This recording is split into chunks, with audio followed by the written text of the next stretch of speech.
Right. So, so good morning. और ये line मत लगाओ. कौन लगा रहा है line on my screen? So, right. So today we are going to talk about friction. Friction, we all understand that एक ऐसी force होती है जो motion को oppose करती है. Friction से heat पैदा होती है. So what? Let's try an experiment. आप अपने दोनों हाथ निकालिए बाहर और उनको ऐसे रब कीजिए. दोनों हाथों को रब कीजिए, फिर साउंड आएगी. आ रही है क्या? और आप पाएंगे दैट दो हाथ जब रब करते हैं एक दूसरे के साथ, then what we find is that heat is also produce. एक साउंड आती है रबिंग टुगेदर की, and that sound is because that there is friction between the two hands. Friction को समझने के लिए there is an old theory जो बोलती है दैट दो बॉडीज से M1 M2, दो बॉडीज जो हैं अगर उनको केयरफुली चाहे जितनी मर्जी स्मूथ हो, but if we observe them under a microscope we will find that they have some roughnesses. उबड़ खाबड़नेस होती है, और जो उबड़ खाबड़नेस होती है वो एक दूसरे के साथ इंटरलॉक हो जाती है. Right, they get interlocked with each other, और because they get interlocked with each other, तो एक बॉडी को जब हम चलाने की कोशिश करते हैं वो लॉक हुई होती है दूसरी वाली के साथ, तो उसके लिए मूव करना थोड़ा सा मुश्किल हो जाता है. राइट, तो this is the cause of friction. Friction का द कॉज इज कि दो bodies get interlocked with each other. This is how we try to understand friction. Okay, now what are the characteristics of a frictional force? No, what are the characteristics of a frictional force? So okay, now look here कि अगर देखो एक body है, let me expose them slowly. एक body है हमारे पास ये वाली, उसको हम अप्लाई कर रहे हैं एक फोर्स टुवर्ड्स द राइट. ये रेड वाला फोर्स लगाया हमने इसको टुवर्ड्स द राइट, एंड इससे हुआ क्या that this body start sliding moving also towards right. So what will happen is this body will experience a frictional force and opposing force in the backward direction. तो ये जो blue वाला vector है, this is a frictional force vector, and that is being that is acting in the. ये please ये lines मत लगाइए. Hello, don't draw such things, remove them. Remove these lines, then only I will begin.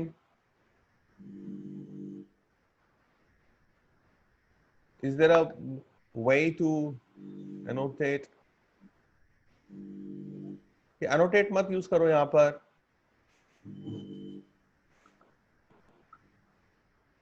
चलो, आपने कुछ किया तो मुझे दिखाई देगा इसको ठीक कैसे करना है. Alright, don't use the annotate button please. That's for me. Yeah, okay. मेरे पास है कंट्रोल, बट मेरे पास अपना भी है. ओके, नाउ तो अगर हम फोर्स अप्लाई करते हैं in the forward direction towards the right, तो जो दिक्कत होती है, जो फ्रिक्शन होता है, that acts towards the left. This teaches us that the right, this teaches us that this teaches us that the frictional force acts in a direction opposite to the applied force.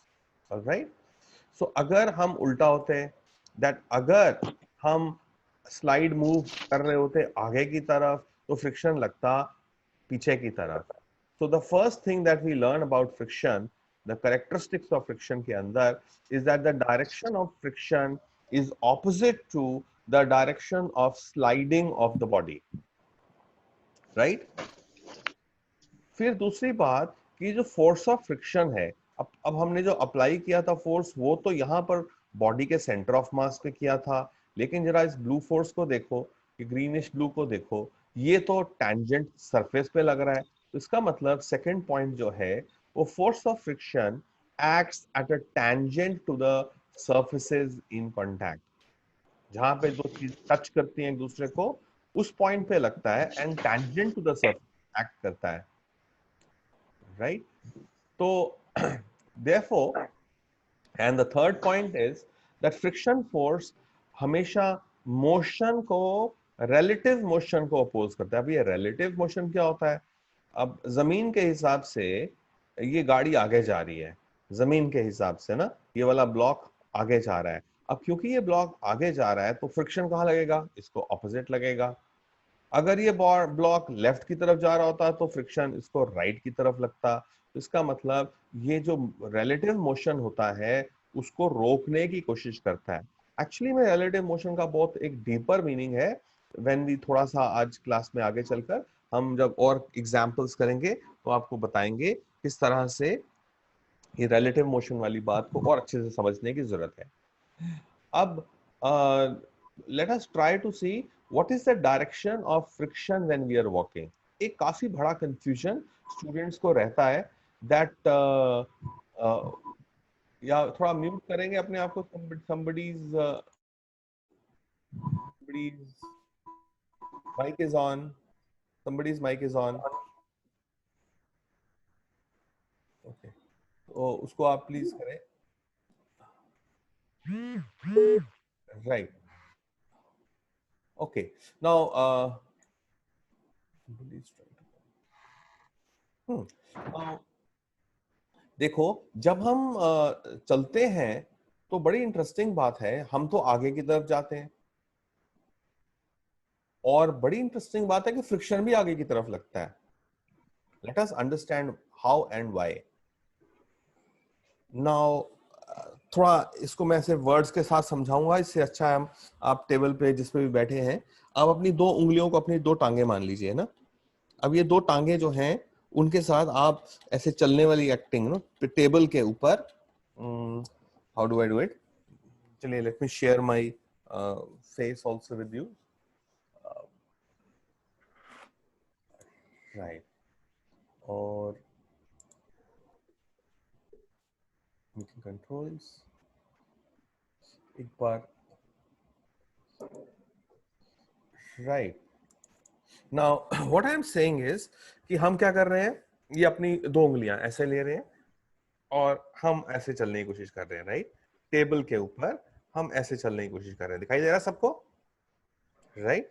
Now अब आप देखिए इस उंगली के साथ मैं कर क्या रहा हूं, so let me take it down, और ओके, मैं इस उंगली के साथ let me take it on my phone, या तो अब मैं देखो, अब मैं इसको अपनी उंगली को पीछे की तरफ पुश कर रहा हूं, मैं पुश कर रहा हूं, तो मेरा फोर्स कहां लग रहा है? I am pushing the ground in the backward direction, और मैं कहां जा रहा हूं? मैं तो आगे जा रहा हूं, right? So what this is what happens, that हम जमीन को पीछे की तरफ पुश करते हैं। अगर हम जमीन को पीछे की तरफ पुश कर रहे हैं तो फ्रिक्शन कहां लगेगा? या कोई का किसी का माइक ऑन रख सकते हैं, बताइए, अगर हम जमीन को पीछे की तरफ पुश करेंगे तो फ्रिक्शन कहां लगेगा? फॉरवर्ड। फॉरवर्ड डायरेक्शन में लगेगा, and that is exactly what we are trying to see. And let me share the screen again. तो हियर यू सी, हम ये जो ब्लू फोर्स है, our feet are pushing the ground backwards and the friction is acting in the forward direction, और इसी direction में हम भी मूव कर रहे हैं। So our direction of motion is also forward, friction is also acting forward. So कभी भी ये नहीं समझना कि फ्रिक्शन मोशन की डायरेक्शन के ऑपोजिट ही एक्ट करता है। That is why this point number 3 becomes more interesting and relevant to understand that when we are walking, the direction of friction is in the direction of motion. Okay, यहां पर नहीं था, यहां पर motion was towards right, friction was towards left, but when we are walking, then in that case the direction of friction is same as the direction of motion, right? Now ये बहुत ही interesting बात है कि अगर मान लो एक inclined plane है, inclined plane क्या होता है? ऐसे तिरछी प्लेन, एक स्लोप है, ये पहाड़ है और मान लीजिए आपके पास ये एक स्लोप है, एक स्लोपिंग वाला सरफेस है, और कितनी ज्यादा स्लोप है, this makes some angle theta, right? This makes some angle theta with the horizontal. और लेट अस सपोज यहां पर एक ब्लॉक है जो इस इंक्लाइंड प्लेन के ऊपर पड़ा हुआ है, and the mass of the block is से small m. So what will happen is the force of gravity mg will act vertically downwards. धरती माता तो इधर ही खींचेगी, ये रेड वाला जो मैंने डॉटेड रेड वाला बनाया है mg, vertically downward centre of the earth की तरफ ये फोर्स एक्ट करता है। और हमने आपसे कहा था एक नॉर्मल रिएक्शन होता है। नॉर्मल रिएक्शन, नॉर्मल इसीलिए बोलते हैं इसको, n नाम रखा है इसका हमने ये वाला, और ये जो है normal reaction, it is perpendicular to this inclined plane, right? So it is perpendicular to the inclined plane. So what happens is that एक नॉर्मल रिएक्शन है। अब हम क्या कर सकते हैं? What we can do is that, look here, ये जो फोर्स, ये जो राइट, ये जो mg है इसको हम दो पार्ट्स में तोड़ सकते हैं। तो आई होप सब बच्चों ने मेरे साथ वेक्टर्स पढ़े हैं। अगर कोई बच्चा है जिसने वेक्टर्स नहीं पढ़े हैं तो आप यूट्यूब चैनल पे जाइए मेरे, फिजिक्स मेड सुपर इजी, और physics made super easy channel में यू विल फाइंड वेक्टर्स के ऊपर मेरे पास वहां पे 3-4 लेसन्स हैं। तो please do go through the lessons. उसमें से एक लेसन जो है उसमें हम बात करते हैं about components of a vector, that किसी भी वेक्टर को हम दो पार्ट्स में तोड़ सकते हैं। तो हमने, अगर ये वाला एंगल थीटा है तो बच्चों ये वाला एंगल जो है वो भी थीटा होगा। ये हमने वहां शो भी किया है, बट लेट्स अज्यूम, अभी अज्यूम क्या है ही सच में यही है, बिकॉज ये एंगल 90 है, ये थीटा है, तो फिर बचाओ ये क्या एंगल होगा? अगर ये 90 है, ये थीटा है, तो ये होना चाहिए 90 माइनस थीटा, और ये टोटल है 90, तो इसका मतलब ये एंगल भी हो गया थीटा। अब थीटा के साथ वाली साइड होती है बच्चों mg cos थीटा, और थीटा के परपेंडिकुलर वाली साइड होती है mg sin थीटा। तो mg cos थीटा क्या कर रहा है?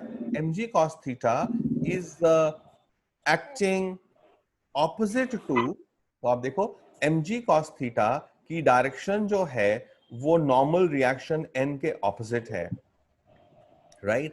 सो इसका मतलब ये हुआ दैट और ये उड़ नहीं रहा है, ये बॉडी ऊपर की तरफ नहीं उड़ रही है या नीचे की तरफ नहीं आ रही। Therefore, what you are finding is that this normal reaction n must be equal to mg cos theta. So n normal reaction in the upward direction is equal to mg cos theta. अब ये mg sin theta क्या करता है या क्या करने की कोशिश कर रहा है? ये mg sin theta की डायरेक्शन नीचे की तरफ है, तो ये जो mg sin theta फोर्स है ये इस बॉडी को स्लाइड कराने की कोशिश कर रही है, इसको नीचे खिसकाने की कोशिश कर रही है। अब फ्रिक्शन क्या करेगी? फ्रिक्शन तो इसको रोकने का काम करेगी, बिकॉज हमने अभी भी पढ़ा that friction opposes relative motion. अगर ये बॉडी नीचे की तरफ स्लाइड करने की कोशिश करेगी तो फ्रिक्शन जो है वो एक्ट करेगी in the upward direction, right? तो therefore I can say that अगर ये बॉडी रेस्ट पे रहती है, ये मान लो नीचे स्लाइड नहीं करती है, तो this means that downward force must be equal to the upward force. आप अपने सब लोग अपने अपने माइक्स चेक कीजिए, सबके माइक्स म्यूट होने चाहिए। एक बार जब आपने कुछ भी बोलना हो तो आप you are welcome to switch on the mics at that time, so that we don't hear any background sound. आप प्लीज खुद करें, बिकॉज अदरवाइज मैं भी देख के कर सकता हूँ, मैं आइडेंटिफाई कर सकता हूँ कौन कर रहा है। आप प्लीज थोड़ी देर अपने आप कर लीजिए, इट्स इम्पोर्टेंट, ताकि किसी को कोई डिस्टर्बेंस नहीं जाए।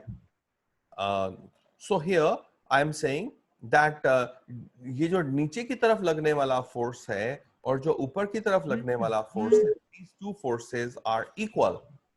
क्योंकि इक्वल नहीं होता तो ये अगर इक्वल नहीं होता तो क्या होता, ये या तो नीचे की तरफ आ रही होती, बट नीचे तो नहीं आ रही है, तो बॉडी एट रेस्ट है, लिखा हुआ है हमने। इसका मतलब ये जो ब्लू फोर्स है और ये जो ग्रीन फोर्स है फ्रिक्शन का, जो टैंजेंट पे लगता है, they also must be equal to each other. So force in the down direction mg sin theta must be equal to the force of friction. तो हमने inclined plane के ऊपर इस स्क्रीन से हमने क्या सीखा? What are the various forces on a body on a rough inclined plane?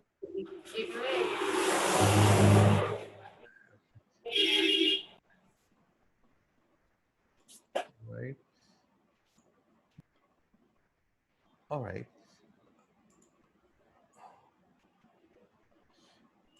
Right. Now, right. So mute कर दिया मैंने सबको। मैं सुनाई दे रहा हूँ ना? Of course, मैं तो सुनाई दे ही रहा हूँ। Now here,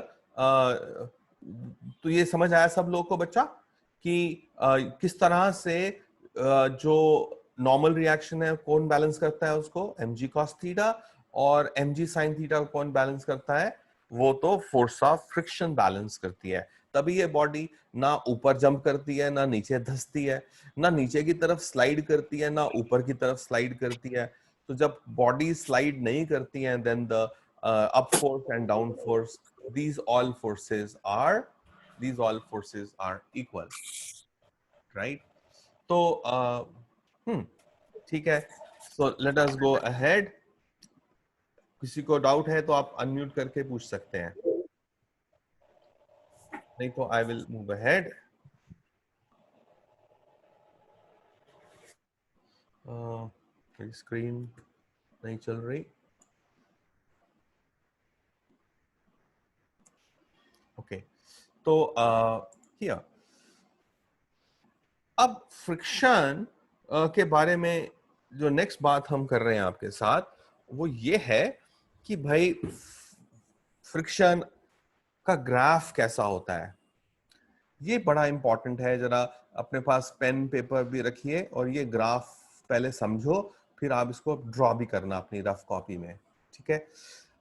उस ग्राफ को समझना पहले जरूरी है। तो हम डायग्राम कौन सा यूज कर रहे हैं, हम कोई एक बॉडी है, तो हमारे पास एक बॉडी है जिसको हम फॉरवर्ड डायरेक्शन में, ऐसे जो फर्स्ट डायग्राम था ना हमारा बॉडी का, उसके में फोर्स लगा रहे हैं। पहला बात यह है कि इस ग्राफ को समझने देते हैं, एक्स एक्सिस में है अप्लाइड फोर्स और वाई एक्सिस में है force of friction. Okay Harshit, tell me. Harshit, you have raised your hand. Unmute yourself. Ask.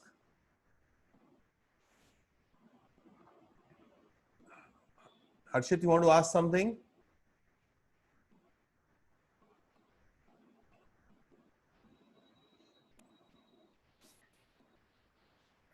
Okay.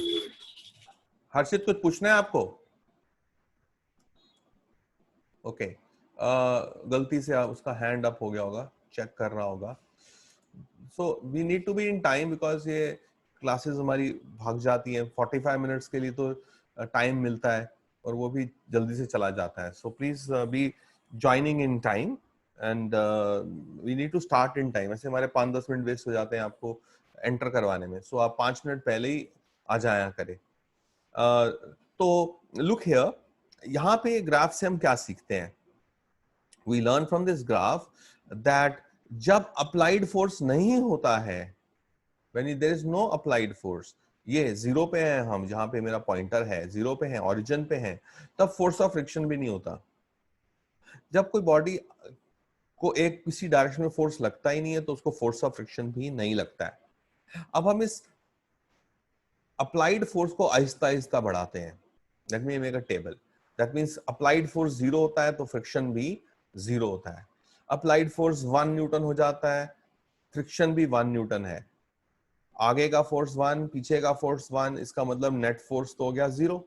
फिर हम इसको 3 करते हैं तो 3, 5 करते हैं तो 5, 8 करते हैं तो 8। तो यहाँ पे हम यहाँ पे हैं, हमने इसको 3 किया, फ्रिक्शन भी 3 हो गया, अप्लाइड फोर्स बढ़ाया 5 किया तो ये भी 5 हो गया, और हमने 8 किया यहां पर तो ये भी 8 हो गया। अब आप देखो O से लेकर A तक, इस 8 तक, 8 जस्ट एग्जांपल है, ओके, यहां तक नेट फोर्स तो 0 है, इसका मतलब बॉडी अभी आगे चलेगी नहीं। If the body will not move in the forward direction, that means the body will remain at rest. And if the body remains at rest, this is what is called as static friction. तो O से लेकर A तक, this is what is called as static friction. और A पर ये जो static friction है, इसकी value becomes maximum. And therefore it is called as maximum static friction या limiting friction, FMS. So this is maximum static friction. कभी friction इस point से ज्यादा होती नहीं है। अब मैं अगर applied force बढ़ा देता हूं, applied force P से आगे ले जाता हूं, देखो मैंने यहां पर इस टेबल पे 8 पर 8 आया था, लेकिन जैसे ही मैंने अप्लाइड फोर्स को 9 किया, मैं देखता हूं कि मेरा फोर्स ऑफ फ्रिक्शन 7 हो जाता है।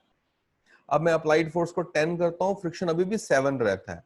15 करता हूं, अभी भी 7 रहता है। अप्लाइड फोर्स 20 न्यूटन करता हूं, अभी भी 7 रहता है। 100 न्यूटन करता हूं, अभी भी 7 रहता है। अब ये देखो, ये ग्राफ हॉरिजॉन्टल हो गया है, प्लेटो बन गया है। अब अप्लाइड फोर्स कितना भी हो जाए, अब ये फोर्स ऑफ फ्रिक्शन पहली बात मैक्सिमम से थोड़ा सा कम हो जाता है। Maximum static friction point A पे होती है, फिर बीसी जो है एक हॉरिजॉन्टल लाइन है, एंड इस पॉइंट पे अब क्या होगा, अगर मैं 20 न्यूटन लगाऊंगा आगे की तरफ और 7 न्यूटन लगेगा पीछे की तरफ, तो नेट फोर्स जो है कहां हो जाएगा, फॉरवर्ड की तरफ। कितना हो जाएगा, 20 - 7, दैट विल बी 13 न्यूटन। अगर मैं 100 न्यूटन लगाऊंगा और फ्रिक्शन है 7 न्यूटन, तो इसका मतलब आगे धक्का देने वाली फोर्स 100 है, रोकने वाली फोर्स 7 है, तो नेट फोर्स क्या हो जाएगी, 100 - 7, that will be 93 Newton. And क्या होगी डायरेक्शन, वही होगी जिधर 100 न्यूटन लग रहा है। अब जब नेट फोर्स लगती है किसी बॉडी पे, वो बॉडी मूव करने लगती है। तो हमने एक और बात सीखी, दैट जो काइनेटिक फ्रिक्शन होती है, जिसको हम एफके बोलते हैं, काइनेटिक फ्रिक्शन मींस, काइनेटिक का मतलब होता है motion. So the friction that acts on a body when the body is in motion, that is what is called as kinetic friction, and that kinetic friction is a constant. Maximum static friction is a self adjusting force. ये word मैं use कर रहा हूं, मतलब 0 पे friction भी 0, 1 पे friction भी 1, 3 न्यूटन लगाया अप्लाइड फोर्स, फ्रिक्शन भी 3, 5 न्यूटन लगाया तो ये भी 5, 8 न्यूटन लगाया तो ये भी 8। दैट मींस जैसे जैसे अप्लाइड फोर्स बढ़ता है, फ्रिक्शनल फोर्स भी ऑटोमेटिकली इंक्रीज करता है, राइट। उसके बाद तो एक पॉइंट नंबर ए तक ये बॉडी तो रेस्ट पे ही रहती है, राइट, बॉडी रेस्ट पे ही रहती है, और फिर